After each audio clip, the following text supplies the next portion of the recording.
Good morning friends, मैं are के चौहान आप लोगों के लिए फिर से कुछ वन लाइनर क्वेश्चन लेकर आया। और वन लाइनर क्वेश्चन में मैंने दोस्तों कल जो है सौर मंडल के बारे में बात की थी।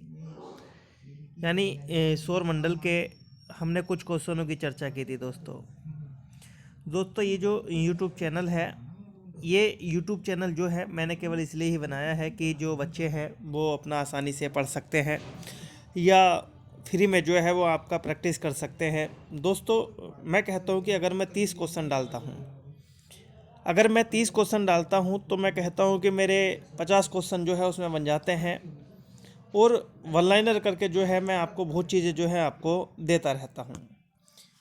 तो मेरा यूट्यूब चैनल का नाम जो है सुपर जीएस ऑनलाइन क्लासेस में आप सभी का स्वागत है। दोस्तों आज जो क्वेश्चन लेकर आया मैं ब्रह्मांड से संबंधित क्वेश्चन लेकर आया कि ब्रह्मांड क्या है। मैंने ब्रह्मांड के बारे में जो सिद्धांत आए थे या जो एग्जाम में पूछे गए वही क्वेश्चन मैं आपसे डिस्कस करूंगा। पहला क्वेश्चन है दोस्तों, ब्रह्मांड के अध्ययन को किस नाम से जाना जाता है। तो इसमें 4 ऑप्शन है, सिस्मोलॉजी, एस्ट्रोलॉजी, सिस्मोलॉजी और लिम्नोलॉजी। तो दोस्तों इसका जो सही आंसर है वो है आपका कॉस्मोलॉजी। यानी ब्रह्मांड के अध्ययन जो हम करते हैं वो कॉस्मोलॉजी के अंतर्गत करते हैं। दोस्तों कॉस्मोलॉजी में जो है वो आपका ब्रह्मांड का अध्ययन किया जाता है। ऐसे ही एस्ट्रोलॉजी में जो है जो हमारा ज्योतिष शास्त्र होता है, पूरा ज्योतिष शास्त्र का जो चर्चा की जाती है वो आपका एस्ट्रोलॉजी में की जाती है। सिस्मोलॉजी में है दोस्तों, जो मैं कह दूं कि हमारा जो आपका एक तरह से पृथ्वी होती है और इस पृथ्वी के भूगर्भ में जो भी चीज़ें उपस्थित होती हैं उससे होने वाली ज्वालामुखी विस्फोट से होने वाली या भूगर्भ में होने वाली कुछ भी जो हलचल होती है उससे जो भूकंप आते हैं, जो पृथ्वी पर कंपन आते हैं, तो उस कंपन का या भूकंप का अध्ययन जो है वो हम सिस्मोलॉजी में करते हैं। अगला है दोस्तों लिम्नोलॉजी। इसमें हम सौरविज्ञान की चर्चा करते हैं, सौरविज्ञान के अध्ययन करते हैं। सौरविज्ञान में जैसे अगर मैं बात करने लगूंगा कि सौरविज्ञान में जैसे झरने होते हैं, झीलें होती हैं, जितने भी हमारे सरोवर होते हैं, सभी की चर्चा जो है वो आपका लिम्नोलॉजी के अंतर्गत की जाती है। अगला क्वेश्चन है दोस्तों, इसमें भारी ब्रह्मांडीय कणों का अध्ययन करने के लिए नासा द्वारा प्रक्षेपित किया जाने वाले बैलून जनित उपकरण का क्या नाम है। तो याद रखना, इसमें जो है एक सुपर लांबा है, सुपर टाइगर है, सुपर लायन है, सुपर मामा है। तो इसका जो सही आंसर है सुपर टाइगर है। तो याद रखना, ब्रह्मांडीय कणों का अध्ययन करने के लिए जो है नासा ने एक सुपर टाइगर नाम से जो है वो आपका बैलून जनित उपकरण को भेजा था और उसका नाम क्या है आपका सुपर टाइगर। उसके बाद है बिग बैंग सिद्धांत का उद्भव व्याख्या कौन करता है। यानी बिग बैंग सिद्धांत जो है किसके बारे में बताता है, या बिग बैंग सिद्धांत जो है किसके बारे में व्याख्या करता है। हिमयुग के बारे में, स्तनधारी जीव के बारे में, ब्रह्मांड महासागर के बारे में। तो जानते हैं बिग बैंग सिद्धांत जो है वो आपका किससे जुड़ा हुआ है, आपका ब्रह्मांड से जुड़ा हुआ है। और ये जो ब्रह्मांड है ये बिग बैंग थ्योरी है। इस बिग बैंग थ्योरी को जो है किसने दिया था, आपका जॉर्ज लेमेंटियर ने। यानी जॉर्ज लेमेंटियर ने जो है वो आपका 1966 में इस सिद्धांत का प्रतिपादक किया था। और भी सिद्धांत है दोस्तों ब्रह्मांड के संबंध में, जैसे आपका साम्य अवस्था का सिद्धांत है। साम्य अवस्था का सिद्धांत जो है वो आपका किसने दिया था दोस्तों, हरमन बॉडी। यानी हरमन बॉडी ने जो है वो आपका साम्य अवस्था का सिद्धांत दिया था। एक सिद्धांत है दोलन सिद्धांत। दोलन सिद्धांत जो है दोस्तों दिया था किसने, आपका एलन संडेजा ने। किसने, एलन संडेजा। तो ये याद रखना 3 सिद्धांत है। एक तो बिग बैंग सिद्धांत जो जॉर्ज लेमेंटियर ने दिया था, साम्य अवस्था का सिद्धांत है थॉमस गोल्ड ने दिया था, और दोलन सिद्धांत जो है वो आपका एलन संडेजा ने दिया था। नेक्स्ट क्वेश्चन है दोस्तों, 1948 में विकसित बिग बैंग सिद्धांत के लिए निम्न में से कौन सा वैकल्पिक सिद्धांत है। ये जो बताया है कि ब्रह्मांड परिवर्तिकी की नहीं होता है, भले ही इसमें समय के साथ विस्तार होता है। तो ये 1948 में जो है ये सिद्धांत जो है वो आपका कौन सा वैकल्पिक सिद्धांत सही है? तो इसमें क्या है आपका ओसिलेटिंग यूनिवर्स है। देखिए ओसिलेटिंग यूनिवर्स तो इसमें है ही नहीं, मिरर यूनिवर्स नहीं है, इंटरनेशनल इन्फ्लेक्शन नहीं है। तो इसमें आंसर कौन सा होगा आपका दोस्तों? बी, यानी स्टेडी स्टेट यूनिवर्स। अगला है श्याम विवर क्या है? Black hole. ब्लैक होल का निर्माण जो है, जो आकाशगंगा होती है उसका केंद्र होता है आपका वल्ज, और इस वल्ज के केंद्र में, यानी वल्ज के केंद्र में जो है किसका निर्माण होता है? आपका ब्लैक होल का निर्माण होता है। तो श्याम विवर क्या है? तो परावैंगनी किरणों को पार रक्त किरणों में बदल देती है, या ब्लैक होल जो है वो आपका कोई भी विकिरण प्रभावित नहीं करता है, या सारे विकिरण जो उसके आसपास प्रभावित होते हैं उनका अवशोषण कर लेता है, या एक ये काल्पनिक विचार है। दोस्तों काल्पनिक विचार नहीं है, जो हमारा ये ब्लैक होल होता है, ये ब्लैक होल जो है सारे विकिरण जो इसके पास से प्रभावित होते हैं, गुजरते हैं, उन सभी को जो है अपनी ओर खींच लेता है और उसका अवशोषण कर लेता है। तो आंसर इसमें कौन सा ठीक है दोस्तों? सी। अगला है ब्लैक होल की जानकारी सबसे पहले किसने दी थी? तो मैं बता दूं कि सबसे पहले जो है ब्लैक होल को किसने बताया था? आपका एस चंद्रशेखर ने बताया था। यानी इसे खोज करने का, ब्लैक होल को खोज करने का श्रेय किसे दिया जाता है? आपका एस चंद्रशेखर को दिया जाता है। दोस्तों एस चंद्रशेखर ने जो है वो आपका तारों के द्रव्यमान की बात भी की है कि कुछ छोटे तारे होते हैं जिनका द्रव्यमान 0 से लेकर जो है 1.4 सोलर मास होता है। ऐसे ही इसने बताया था जो मध्यम तारे होते हैं उसका 1.4 से 3.6 सोलर मास होता है। ऐसे ही इन्होंने बताया था जो बड़े तारे होते हैं, एस चंद्रशेखर ने ही बड़े तारों का जो द्रव्यमान होता है वो कितना बताया था? वो बताया था आपका 3.6 से अधिक सोलर मास। यानी जो 3.6 से अधिक सोलर मास के होंगे वो क्या होंगे? आपके बड़े तारे। ये भी किसने बताया था? आपका एस चंद्रशेखर ने ही बताया था। अगला क्वेश्चन है ब्लैक होल की जानकारी सर्वप्रथम किसने दी थी? एस चंद्रशेखर ने ही दी थी। विज्ञान के किस क्षेत्र में आप वाइट डवार्फ के बारे में सीखेंगे? तो वाइट डवार्फ जो होती है वो क्या है दोस्तों? आपका खगोल शास्त्र होता है। वाइट मतलब पूरा जो आकाश दिखाई देता है, ब्रह्मांड दिखाई देता है, या पूरे खगोल शास्त्र को जो हम पढ़ते हैं उसे कहा जाता है वाइट डवार्फ। तो ये क्या है आपका? खगोल शास्त्र में, यानी इसका आंसर हो जाएगा आपका बी। अगला है, ये दे रखा है किसी तारे का रंग दर्शाता है उसके ताप का उसकी पृथ्वी से दूरी। यानी तारे का जो रंग होता है दोस्तों, याद रखना तारे का रंग जो है, तारे हमारे ब्रह्मांड में जो है एक से नहीं होते हैं। जो तारे होते हैं उन तारों में जो है अलग अलग रंग होते हैं। जैसे आपका रीजल होता है, साइरस होता है, बेगा होता है, कैपला होता है, आकाइटस होता है, बेटेलगीज होता है। तो ये जो तारों इसका वो है आपका ताप है, तारे का रंग जो है ताप को दर्शाता है। दोस्तों एक बात याद रखना, एक चीज़ है BIVGYOR, तो इसमें याद रखना बी से हो गया आपका बैंगनी, आई से हो गया आसमानी, बी से हो गया आपका ब्लू यानी नीला, जी से हो गया ग्रीन, वाई से हो गया येलो, ओ से ऑरेंज और आर से रेड। इस जो बी है, अगर मैं कह दूंगा ये जो बी है, इस बी की जो तरंग दैर्ध्य होगी वो सबसे कम होगी। अगर मैं कह दूंगा कि ये जो आपका रेड है, आर है, इस आर की जो है रेड की तरंग दैर्ध्य जो है बहुत ज़्यादा होगी। लेकिन जो आपका वी आकार के या वी कलर के तारे हैं, यानी जो बैंगनी कलर के तारे होते हैं, उसका जो ताप होता है बहुत ज़्यादा होता है, और उससे कम जो है वो आपका आसमानी का होता है, उससे कम जो है वो आपका ब्लू नीले का होता है, और उससे कम जो है वो आपका हरे का होता है। और ऐसे ही सबसे कम जो हो जाता है वो किसका होता है? आपका आर का। तरंग दैर्ध्य आर की ज़्यादा होती है, लेकिन ताप जो है तारे का जो लाल कलर होता है, रेड कलर होता है, उसका ताप क्या होता है? आपका कम होता है। अगला क्वेश्चन है दोस्तों, तारे अपनी ऊर्जा प्राप्त करते हैं, तो आप जानते हो कि रसायन अभिक्रिया से तो होता ही नहीं है। इसके उत्तर का चयन कीजिए। नीचे दे रखे हैं 1 2 3, 1 2 1 4 1 2 4। तो इसका क्या होगा, नाभिकीय संलयन। सही बात है कि एक पिंड है, इसके अंदर जो है हाइड्रोजन भरी होती है और यह हाइड्रोजन जो है वो आपका टूटने लगती है और इसे ही कहा जाता है आपका नाभिकीय संलयन। नाभिकीय संलयन का मतलब है कि एक अणु जो है वो आपका, एक नाभिक जो है कितने नाभिक में टूटता है, आपका 2 में। ऐसे ही अगर 2 नाभिक हैं और दोनों नाभिक आपस में मिलकर एक नाभिक बनाते हैं, उसे कहा जाता है आपका नाभिकीय विखंडन। ये विखंडन हो गया और ये आपका संलयन। तो नाभिकीय संलयन से ऊर्जा प्राप्त करते हैं तारे, सही बात है।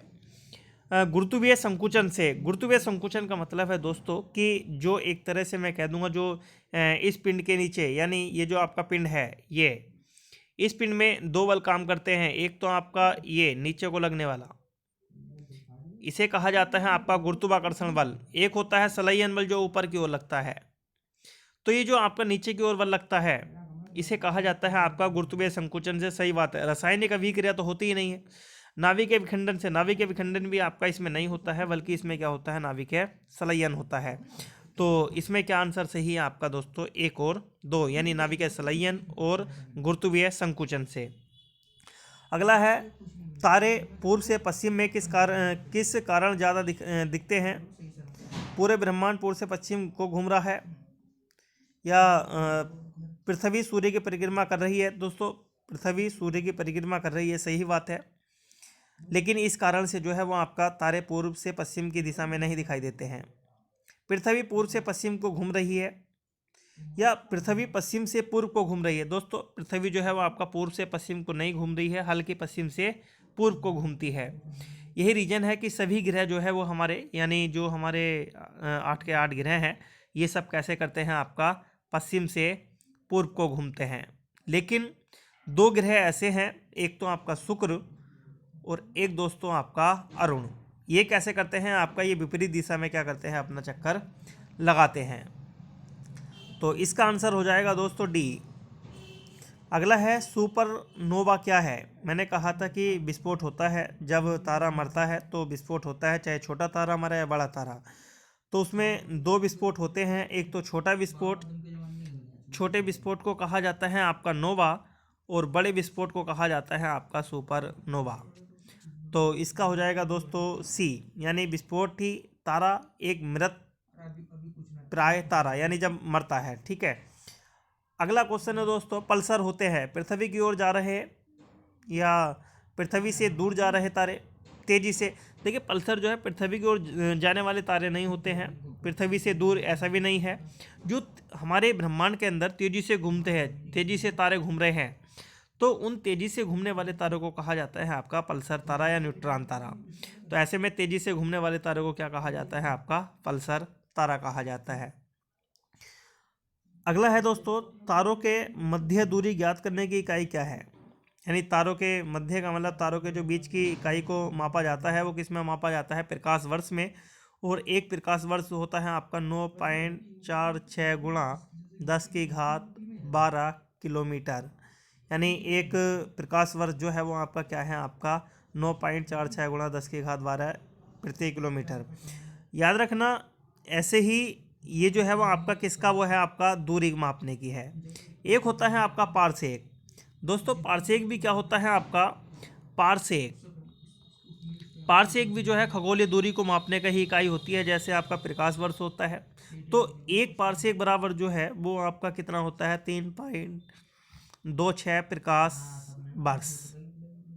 ये भी याद रखना दोस्तों, भूल लेता है। अगला है, तारामंडल सप्तऋषि को पश्चिम निवास के में किस नाम से जाना जाता है? तो बिग डिपर के नाम से जाना जाता है तारामंडल को। सप्तऋषि तारामंडल में 7 जो है वो आपका एक विशेष प्रकार के विशेष आकृति के जो है तारे हैं, और पश्चिम में जो है पश्चिम के जो निवासी होते हैं इसे स्मॉल बियर के नाम से जानते हैं। जिस तारामंडल के तारे ध्रुव तारे की ओर संकेत करते हैं वह है, तो याद रखना सप्तऋषि है। मैंने कहा तारामंडल जो है एक विशेष प्रकार का जो है वह आपका 7 प्रकार के तारों का कुंज को सप्तऋषि कहा जाता है। और ये जो सप्तऋषि है ये क्या है, आपका तारामंडल के ध्रुव के तारे की ओर संकेत करते हैं। अगला है, हमारे अंतरिक्ष में कुल कितने तारामंडल हैं? तो याद रखना कितने हैं, आपके 89 तारामंडल हैं, और जिसमें से जो है वो आपका हाइड्रा जो है वो आपका सबसे क्या है, आपका बड़ा छोटा तारा है तारामंडल, जिसमें 68 तारे हैं। और सबसे बड़ा तारामंडल जो है वो कौन सा है आपका, आपका सिगटेरियस है। सिग्नेसियस में जो है वो आपका कितने तारे हैं दोस्तों, 94 तारे उपस्थित हैं। तो कुल कितने तारामंडल हैं, 89। हेल बॉब किसका नाम है, तो हेल बॉब जो है वो आपका किसे कहा जाता है, आपका पुच्छल तारे को कहा जाता है। तो पुच्छल तारे का नाम क्या है, आपका हेल बॉब है। खगोल भौतिकी में बाह्य अंतरिक्ष में परिकल्पित होल को जहाँ से तारे और ऊर्जा निकलती है क्या नाम दिया गया है। तो याद रखना इसका जो है वो आपका, मैंने कहा जहाँ से जो है वो आपका तारे में ऊर्जा निकलती है उसे कहा गया आपका वाइट होल, यानी सफ़ेद सफ़ेद दाना। तो ऐसे में कौन सा हो जाएगा आपका डी। अगला है वह सीमा जिसके बाहर तारे आंतरिक मृत्यु से ग्रसित होते हैं कहलाती है। तो आप जानते हो कि जो आपकी एक तरह से आंतरिक उसमें आपका जब ध्वस्त होता है तो उसे कहा जाता है चंद्रशेखर सीमा। अगला है एक निश्चित आकृति में व्यवस्थित तारों का समूह कहलाता है नक्षत्र। एक निश्चित आकृति में, मैंने कहा कि नक्षत्र क्या होते हैं। मान लीजिए नक्षत्र जो है वो आपका, मैं कह दूं कि ये सूर्य है और ये पृथ्वी है। ये पृथ्वी जो है सूर्य के चारों ओर चक्कर लगाती है और ऐसे में जो है वो आपका कई सारे जो है वो आपका क्या होते हैं आपका दोस्तों, तो ये कट गया।